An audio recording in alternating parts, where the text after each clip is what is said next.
دوستو، ایک بار اللہ پاک نے حضرت جبرائیل امین کو حکم دیا کہ ایک بستی ہے جہاں نافرمان لوگ رہتے ہیں، اس بستی کو الٹ دو۔ اللہ پاک کے حکم کی تعمیل کرتے ہوئے حضرت جبرائیل علیہ السلام جب اس بستی کو تباہ کرنے کے لیے اترے تو دیکھا کہ وہاں ایک بزرگ بھی رہتے ہیں جو اللہ کی عبادت میں مشغول تھے۔ ان کو دیکھتے ہی حضرت جبرائیل علیہ السلام نے اللہ سے عرض کی کہ اے میرے مالک، یہاں اس بستی میں تو نیک لوگ بھی رہتے ہیں۔ اللہ نے حکم دیا کہ جاؤ دیکھ کر آؤ کہ وہاں کتنے نیک لوگ بستے ہیں۔ تو حضرت جبرائیل امین نے عرض کی کہ صرف ایک ہی نیک بندہ اس بستی میں رہتا ہے جبکہ باقی تمام نافرمان ہیں۔ تو اللہ نے حکم دیا کہ اس بستی کو پلٹ دو۔ تو حضرت جبرائیل علیہ السلام نے عرض کی کہ وہاں تو نیک بندہ بھی ہے۔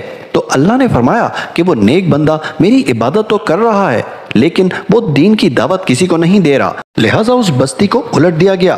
دوستو، دین کی دعوت ہم کو دینی چاہیے، چاہے وہ کسی صورت میں بھی ہو۔